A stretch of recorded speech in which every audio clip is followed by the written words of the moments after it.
నిన్నటి నుంచి వస్తున్నటువంటి డ్రోన్ కెమెరాస్ ద్వారా వచ్చే విజువల్ చూస్తే నాట్ ఓన్లీ ఒక మేడారం రోడ్డు లేదా ఈ హైవే మీద కానీ మొత్తం జంగల్లో మొత్తం ఈ సుడిగాలితోటి ఎట్లా నష్టం జరిగిందనేది బయటకు వస్తూ ఉంది. కాబట్టి సెంట్రల్ గవర్నమెంట్ ఇది ఒక ప్రత్యేక దృష్టి పెట్టి ఈ మళ్లీ రీప్లేస్ చేసుకోవడానికి అది నేషనల్ మన wild life area, wild life sanctuary అది. సో దాన్ని రకరకాల మంచి వనమూలికలకు కూడా ఎఫెక్ట్ అయింది. వందల ఏళ్ల నాటి చెట్లు కూడా మనం కోల్పోవడం జరిగింది.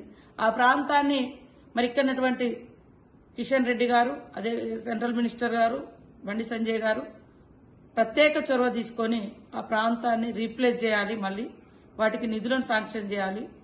అదే కాకుండా దాని మీద ఒక పరిశోధన జరగాలని కోరుతా ఉన్నాం. ఇటు రాష్ట్ర ప్రభుత్వం నుంచి కూడా తప్పకుండా సీఎం గారి దృష్టికి నిన్న ఈ చెట్లు పడిపోయిన దృష్టి తీసుకెళ్లినాము.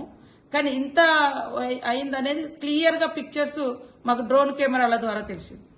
సో ఇది కనుక ఊర్ల మీదకి వచ్చుంటే దాని ఎఫెక్ట్ ఒక కొండపర్తి అనేటువంటి కొండపర్తి విలేజ్ మీద రావడంతో ఒక 5-10 ఇండ్లు డ్యామేజ్ అయితే వెంటనే నేను, కలెక్టర్ గారు, ఎస్పీ గారు, స్థానికంగా ఉన్నటువంటి మండల స్పెషల్ అధికారులు మేమందరం విజిట్ చేసి వాళ్లకు సపోర్ట్ చేసి కొంత ఆర్థిక సాయం, కొంత సాయం మేము అందుబాటులో ఉన్నంత మేరకు మేము అక్కడ లోకల్ గా నిన్న కూడా చేయించడం జరిగింది.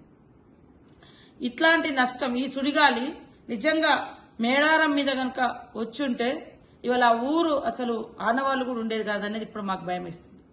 సో ఇలాంటి సుడిగాలులు ఏ ఏ ప్రాంతాల్లో వచ్చే అవకాశాలు ఉన్నాయో ముందస్తు కూడా పరిశోధన చేయాల్సిన అవసరం ఉంది. ఫారెస్ట్ శాఖ వారికి కూడా ఇది తెలియజేయడం జరిగింది.